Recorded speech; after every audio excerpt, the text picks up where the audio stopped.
Hello everybody, welcome back to another episode of Fire Emblem Fates Quickies. I'm gonna preface this by saying that I'm hella sick right now, so my voice is all kinds of messed up, but we're gonna get through this regardless.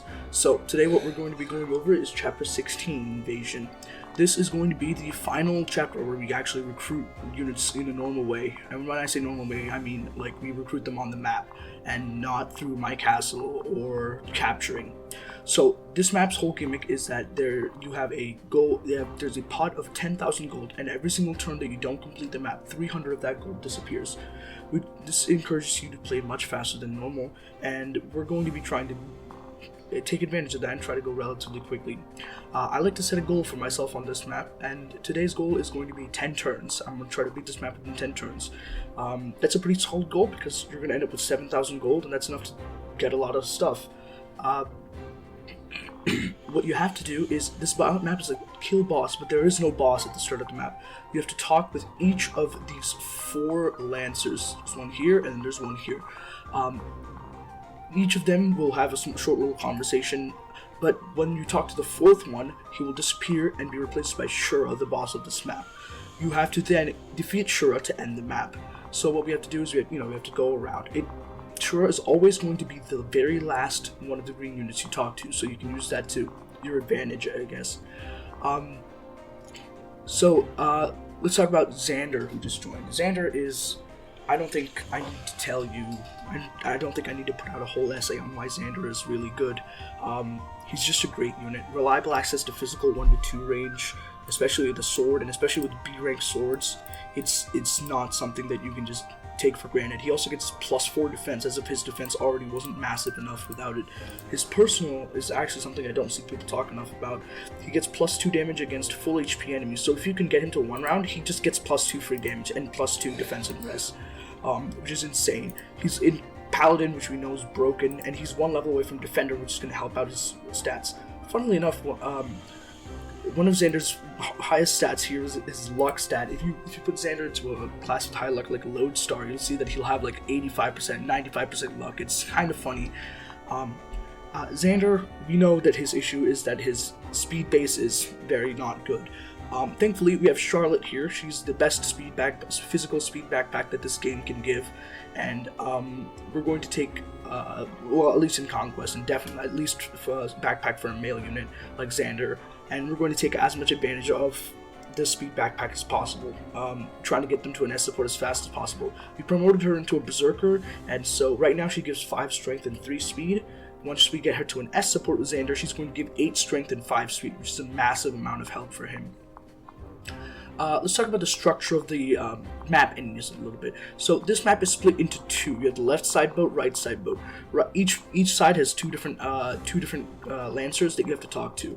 The right side boat is dominated by a bunch of mercenaries and outlaws and a couple of heroes and adventurers. Enemies are going to start promoting, and 2 chapters from now, every single enemy in the game is going to be promoted. That's not a Kitsune on Chapter 19 because those guys are different, and Shrine Maidens that are generics in like the chapter before Endgame, but they exist as like a map design gimmick effectively. So what we have here is, you might think that the Armored Blow, Darting Blow heroes are a bit concerning, but we have a unit with 27 defense here, so we don't really need to be worried about that. What we need to be worried about are these adventurers here. One of these guys has a freeze, one of them has an enfeeble, and one of these guys moves around with a shining bow and 2 seal skills. This guy is the real threat here. You can easily walk up to this guy and stack properly to just 1-hit KO him. This one will not move, but this one, you need to make sure that you're able to take care of him. Thankfully, we have a bunch of boosters on Charlotte here, so she's going to be able to give them to Xander. We also have one on Corrin because we just didn't have enough inventory space. You might notice that we've deployed Haitaka, and that's because Rally Defense, and that's necessary for this left side of the map.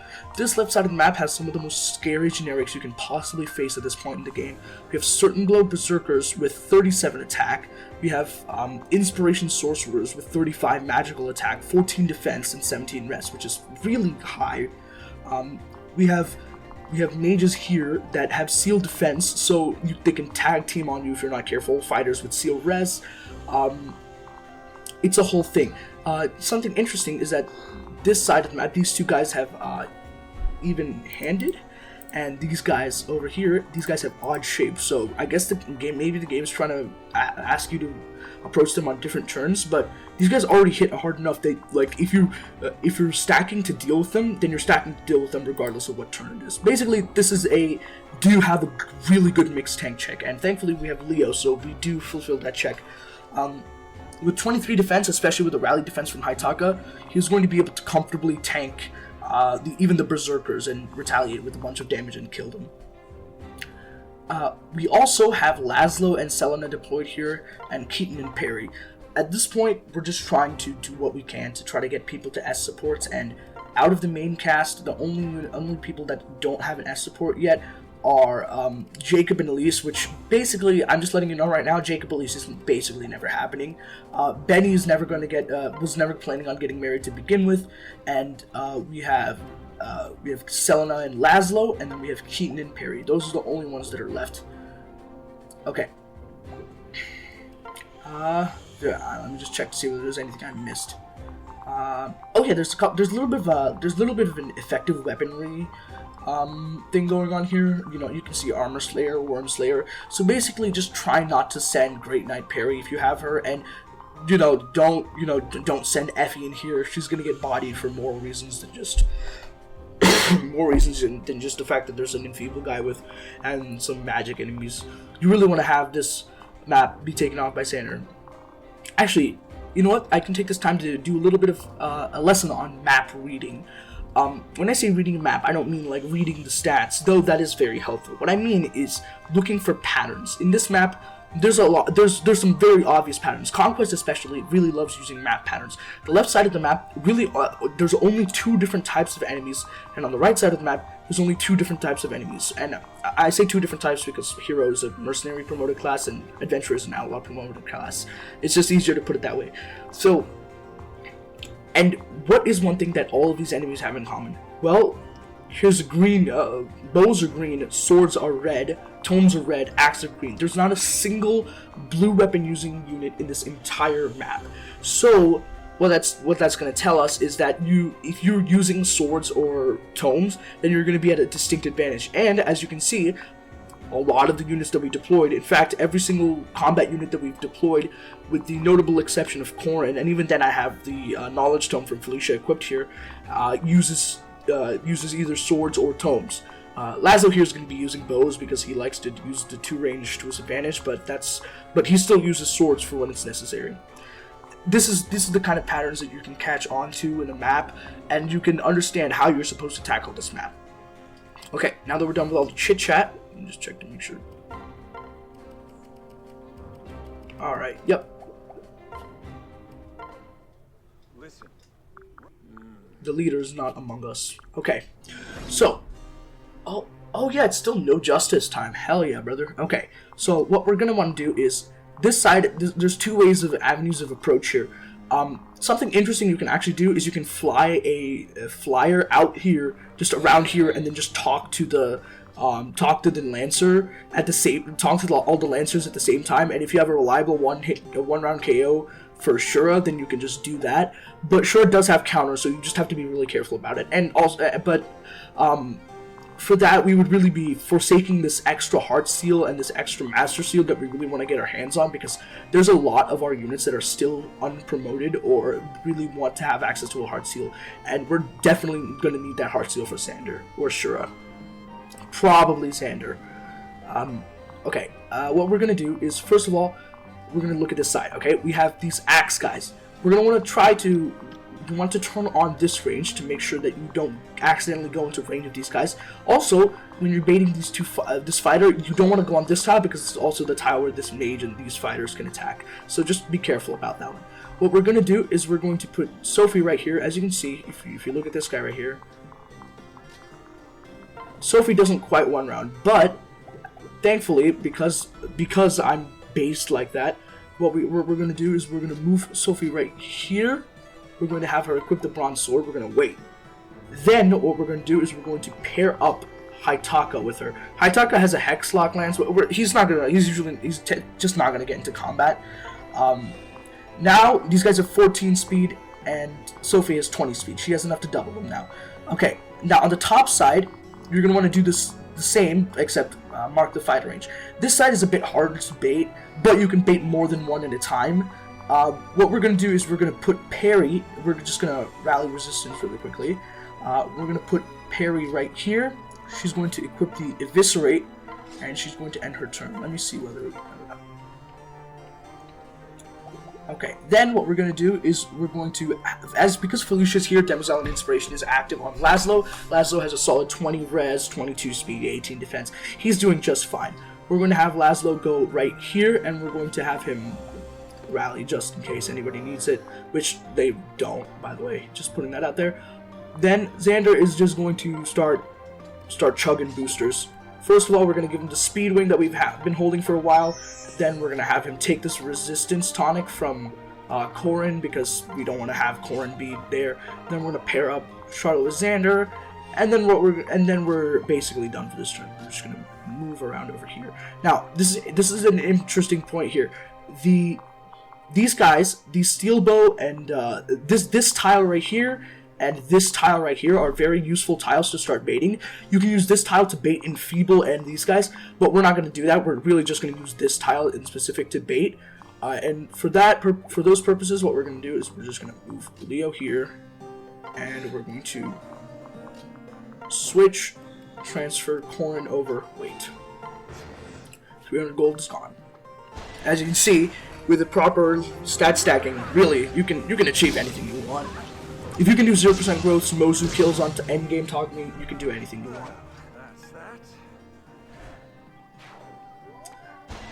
We want, if you guys may have forgotten, but it takes 6 combats for 2 units that are paired up together or dual striking together to get the maximum value of supports that they can get for a single chapter. Ah, not quite, huh? Probably should have given her that strength tonic that I forgot to give. Oh well, these guys don't have any seal skills, so it's not that much of an issue.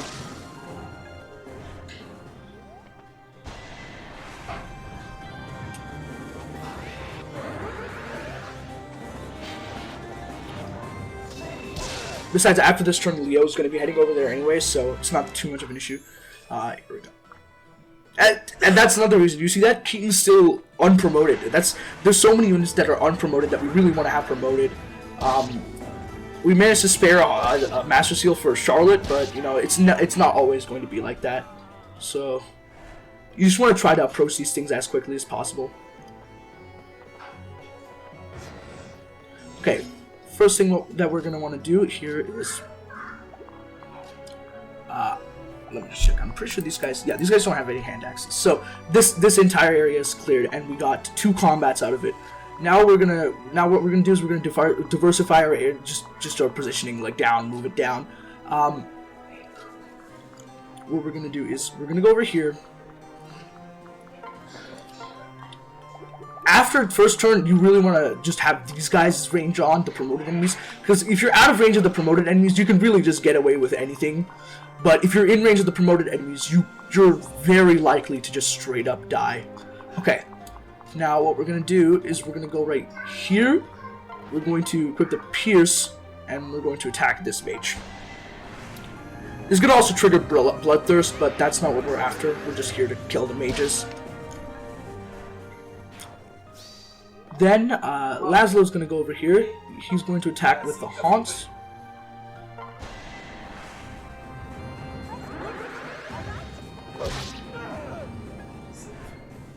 As you can see, he's actually getting about the same amount of XP that Sophie is. So, like, promoting around level 15, it's really just what you want to be doing. Okay, now what we're going to want to do is we're going to want to take Leo here.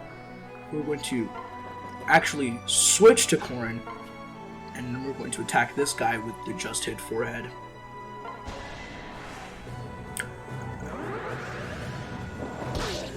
Oh yeah, I forgot. Leo and Azura also don't have an S support yet.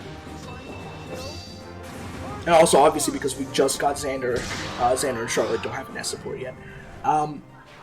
Now what we're going to do is we're going to do a little bit of cheeky support, pair up, like, mechanic finagling. We're going to go over here, we're going to transfer like this. It'll properly set us up so that Azura and Leo get paired up again. We're going to use the Horse Spirit yet again to take care of this guy.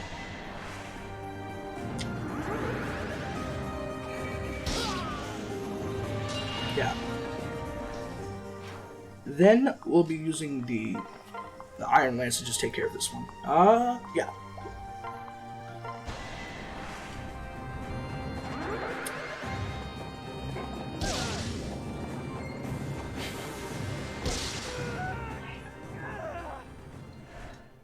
And Felicia's left over to just heal up and just trade around. But this turn we actually don't want to heal. We want to separate. Hayataka out so that he can be prepped for next turn's stat stacking. Now we're gonna move.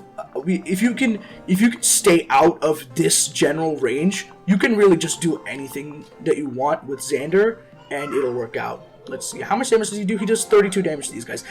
They do have armored blow, so he's not gonna do that much on the enemy phase, but it's a start. Then we're gonna first off, I think we're gonna start off with the Speed Tonic just to prevent him from getting doubled by a few enemies.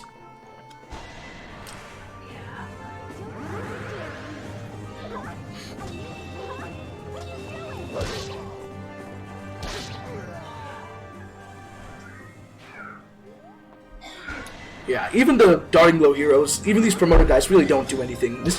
You should take this as a testament to dear God, Xander. You did not have to do that to him. You should take this as a testament to see how. Oh my God. Oh yeah, these guys aren't like their internal level is a bit lower than usual, but oh well. You can't really. What can you do about it? Is basically what it comes down to. Some sword guys are coming over, and that's actually a perfect way for Sophie to get some EXP. Okay, what we're going to do now is we're going to rally defense, rally resistance, light punch, medium punch, light kick, heavy punch. No. Then, yeah. That was their 4th and 5th combat. This should be their 6th combat. But just in case I miscounted, I'm just going to put them into another combat, or at least try to later on in the chapter.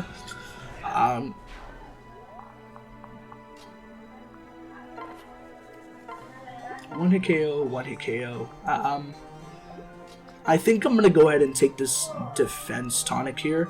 Next up on the block is strength tonic, and then finally HP tonic. So Sophie's going to go right here. She's gonna, what's the... Okay, she can go right here, actually. She can go here, she can equip the Iron Lance. She's gonna be in range of both the enemies, and she's gonna heal up. Then we can just put Corin in range here. I left my dual club on Camilla, didn't I? Ah, that sucks. Well, I can still use the Fire Tome. Now that Leo's been fully roided up, we can just go here and see that he takes 8 damage from a Berserker, so he's going to be fine. We're just going to go up here and kill the Berserker, bait the other Berserker in the same turn. I think that's the play. We can talk to the guys. We can talk to them whenever we need to. This is another thing. These guys actually have surprisingly high defenses, so you want to actually make sure that you're able to kill them. The Berserkers, you can kill them pretty easily because their defenses are nothing, but the Sorcerers actually have higher defense than the Berserkers, so you want to just... It's not a super difficult benchmark to meet, but you do want to if you're using somebody that's maybe has like weapon triangle disadvantage for some reason or neutrality, then you want to just at least make sure that you're in the proper position. Beautiful level up from Leo, no defense, but otherwise basically perfect. This right here is no overlapping ranges. Really, just the Nosferatu guy? I can take the Nosferatu guy, especially considering that I have a shield gauge. Am I going to get butt fucked for doing this? This is something that you want to try to make sure that you keep a track of, whether you're going to get actually killed for doing something, but it doesn't look like it. Obviously, I have shield gauge, so I can't get destroyed in this combat, but I was saying that maybe it could have attracted some other enemies, but even if it attracted as many enemies as possible, we would have been fine. That's the reason why you want to make sure you one-round these guys. They have seal skills, and it's just not a good thing to not one-round them. But because those guys are going to be dead by the end of next turn, you don't really have to worry about Peri not killing him. Solid 8 damage, 0 crit. Gotta love stat stacking. Oh, nice crit. It's 96 damage. He didn't have to do it, but he still did it, and I respect it.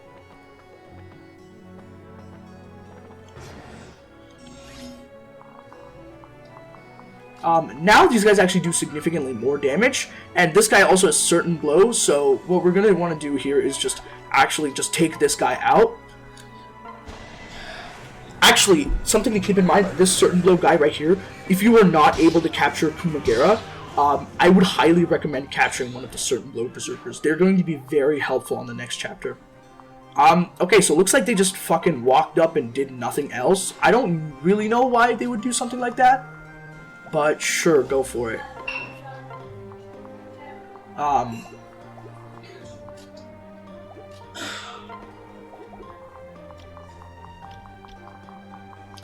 She's had her resistance sealed, but I still think she can still kill these guys. That's kind of annoying, because I wanted her to be... Oh, actually, I think I have a gamer moment. I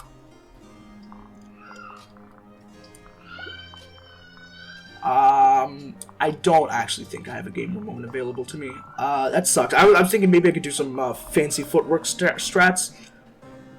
Actually, hold up. 16, 14, 15.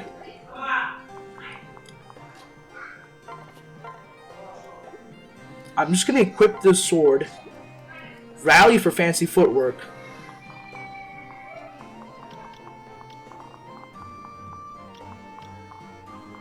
This really didn't go the way I wanted it to. Actually, no, this is fine. Yeah, they'll all get baited, and I can just kill you. I didn't even need to do the fancy footwork, actually. I could have just killed this guy and gotten Bloodthirst activated, but... meh. Okay. Now, it's going to be Xander's time to just... We're going to chug the HP tonic. What turn is it? Let's check what turn it is. It's turn 4, so we're doing well on the turn count.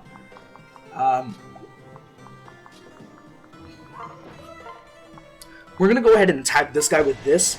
The other guy has an armor slayer, which the other guy's a worm slayer, which is pretty scary, but this guy does not, so we don't have to worry about him. And then what we're gonna do is we're gonna go over here. We're just gonna heal up really quickly.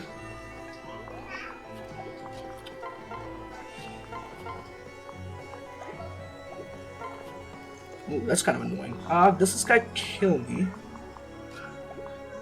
He doesn't kill anybody, but it's fine. Really annoying.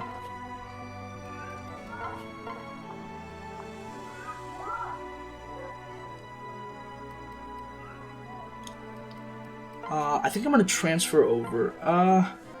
I could just like run back here and kill this guy. And honestly, that might be the play, just to keep myself safe.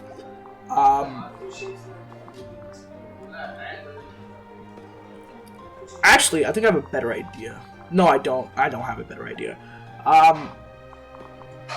Yeah, if you have the option to play it safe, play it safe.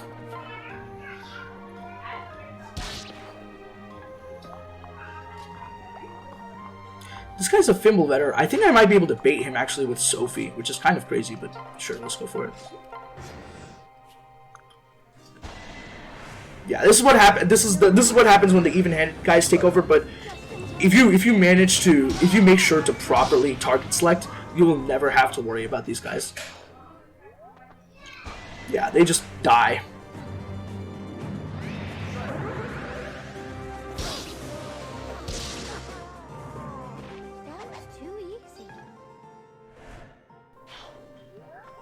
There we go. Yeah, all these guys are going to attack Leo, and they're all going to die. We're also going to get that Master Seal off of this guy, which is nice.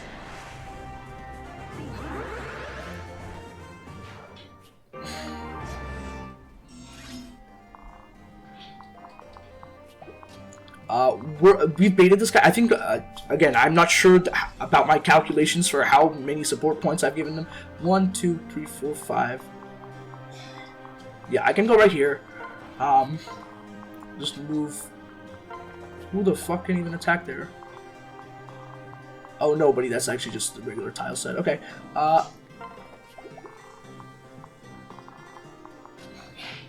gonna go right here.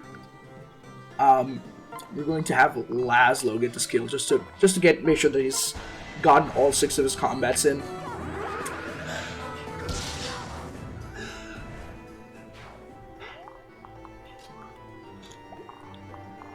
Now this is the scary part. Okay. Can I one-hit KO this guy? I can, actually. That's actually pretty nice. 37, 10 defense. You have 10 defense, and you're going to get another +2 from the pair-up.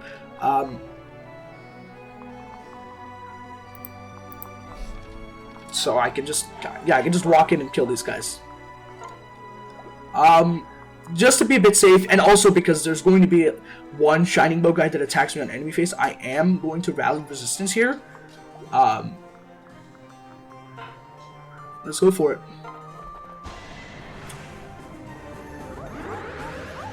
Now that the Enfeeble guy is gone, this chapter has much less roadblocks.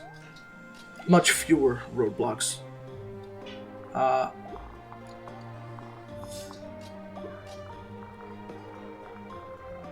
Yeah, this is kind of annoying. Yeah, Corn is, this is one of the few chapters where Corn really just sucks the big one because you can't really do much with him. But even then, you can like go outside of the belt and just wait for turn. Yeah, I'm just gonna talk to this guy right now.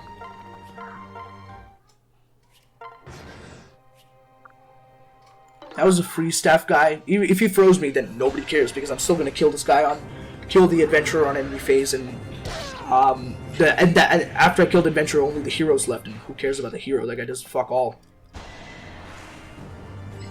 Okay, this might have been a bad idea, but this is the benefit of having like 70,000 mounted units that you can just run away from any engagement at any time for any reason.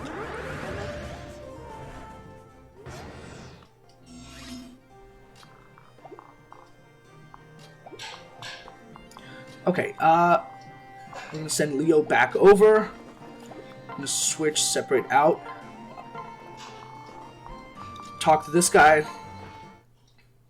Keep in mind that whoever you talk to Shura, to the last guy with, and when he transforms into Shura, the game will give you the option of attacking immediately, but generally speaking, it's not a great idea because Shura has counter. So unless, and you're going to be at one range because you've been talking to him. So unless you've got something planned for counter, I would not recommend it.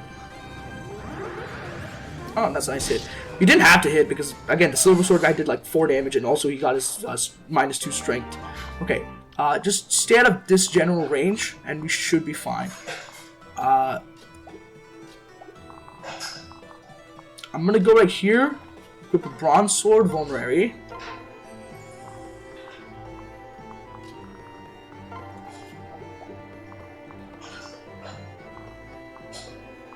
I think I go right here. Trade the Javelin back over, rally. Go over here for inspiration. Rally.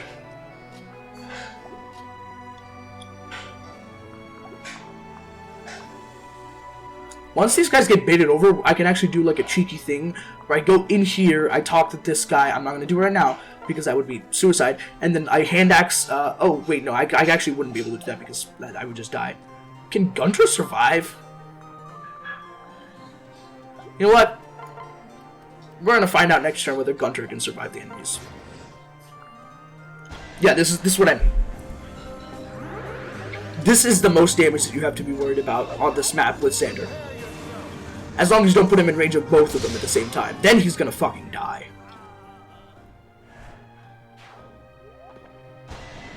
This is with Armor Glow, mind you. This is the power of inspiration. Nice. We really wanted to hit that because otherwise they would have gotten a shield gauge when we attacked them next time. Okay, fuck. This dickhead's in range. Okay. This guy's a Shining Bow, but again, he can't really do anything to me. So I'm gonna go here.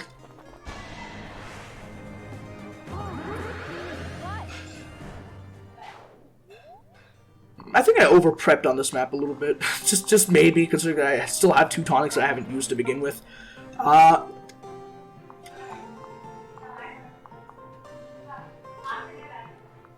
Okay, I want to give some of these. I want to give as many kills to Sophie as possible. Okay, she can kill this guy. Level 19. Yeah, we need to promote her soon, but we just don't have the. We just really don't have the requisite tools. I can attack there.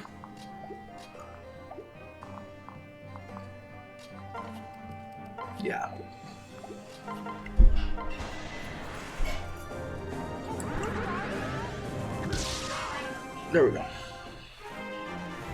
He's going to get rally skill, which is nice because his rally command will now rally for skill as well.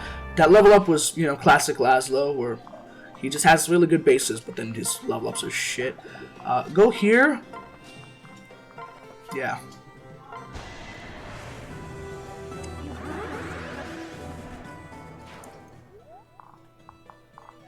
Okay, next turn is... This guy's freeze, but, okay. Let's just hope he doesn't freeze, because if he does, that would be fucking annoying. Oh my god, Gunter is such a Chad, dude.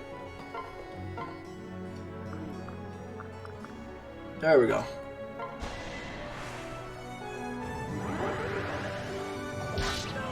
What a legend. By the way, he's getting a lot of EXP because his internal level is dog shit. Defense? Legend. Actual god.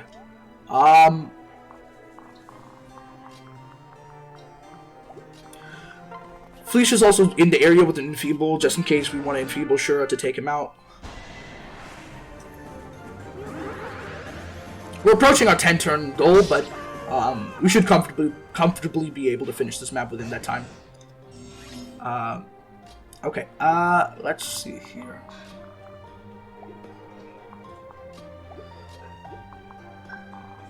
How far in can we get away with going?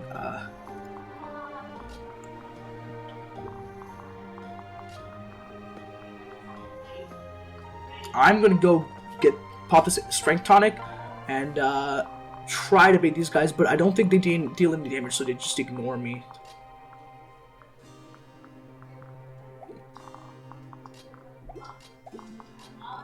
We can just send Leo in.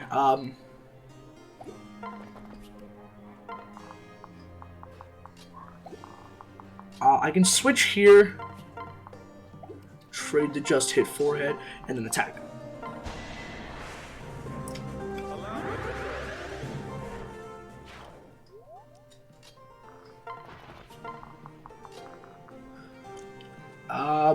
I don't know, maybe they'll want to go for Laslow. Actually, I can... Oh, actually, dude, I actually made the sickest accidental blockade of human history. Just by putting Leo on this one spot, I can safely put... Sophie right here. And in fact, I can do this and then be in range for Demoiselle and Inspiration. Dude, sometimes my genius is, frankly, frightening.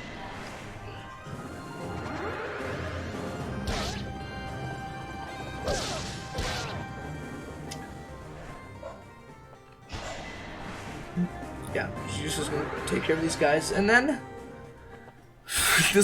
I think this guy has... Well, I guess his Darting Blow doesn't really change how hard it is to double him. It just changes how easy it is for him to double, but that's crazy. Darting Blow hero.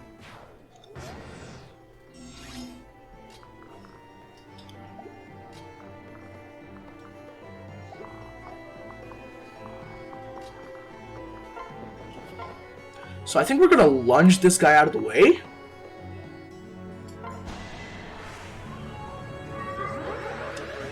This one's not afraid to die. Okay, and then we talk to this guy. This is going to be Shura. So, as you can see, we're gonna kill ourselves if we attack him, but he does fuck all for damage, and he doesn't move. So what we can do is we can just attack this other guy, and then we can just wait for either Shura to attack us, which he probably won't, or just wait for the next turn where we can attack him again.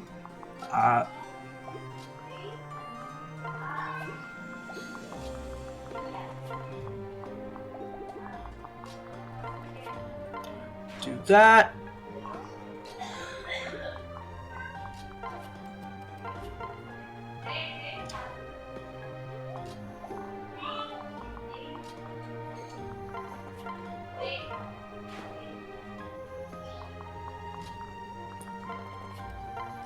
All right. Right on cue. We're about to hit 10 turns, so... Oh, miss. That sucks. Okay. Now, let's see. How much... 70 hit? That's annoying.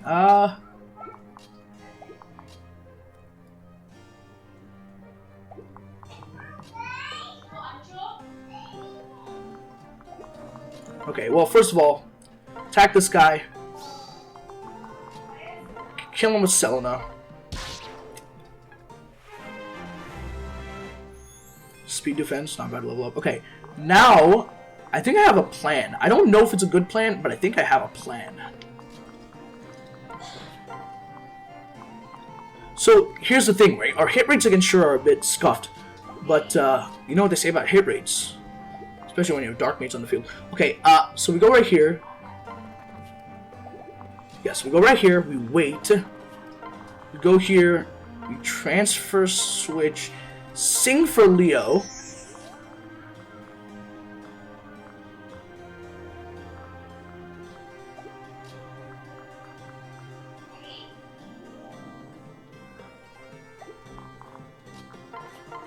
Okay, we're on turn 10, so if I don't defeat him... Oh, he doesn't even have a 2-range weapon. Well, shit, you're easy as fuck then. Counters only 1-range weapon, and he has a mini bow equipped, right, so...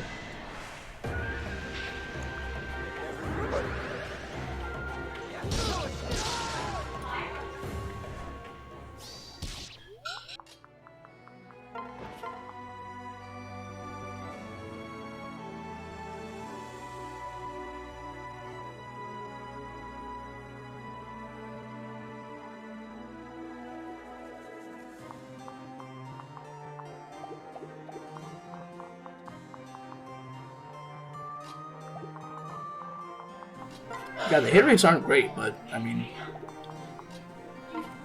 Okay, I think Gunter is gonna have 100 hit on him, which is kind of hilarious. Yeah, switch here.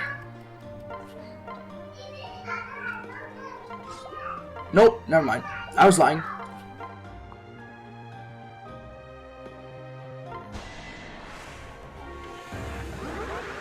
Alright, there we go.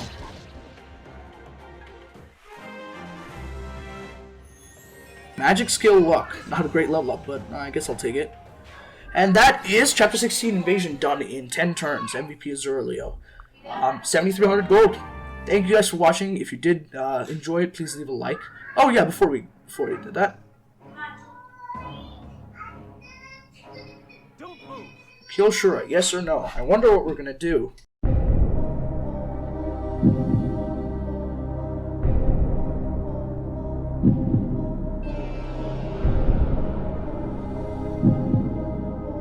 Alright, moving on. Thank you guys for watching. If you did enjoy it, please leave a like. Subscribe if you want to see more. There's a Discord link in the chat. I'm actually doing a Corrin quest right now on my Discord, so if you want to enjoy that, then, you know, just watch me do Corrin quest, then I would highly recommend... I can't even do this event on my emulator, whatever. If you want to watch that, then join the Discord link in the description. Subscribe if you want to see more. Leave a comment if there's anything you would like to see. And we all know what the bell does by now. Thank you. Have a great day. Bye.